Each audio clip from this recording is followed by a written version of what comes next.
za kiafya husababishwa na mtindo wa maisha ambao sio sahihi, hasa kuwa na ulaji ambao sio sahihi. Magonjwa hasa magonjwa ambayo si ya kuambukiza kama kisukari, presha, figo.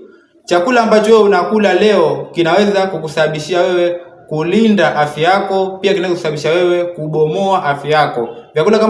Vyakula ambavyo vina sukari nyingi, vina chumvi nyingi, vyakula ambavyo vina mafuta mengi.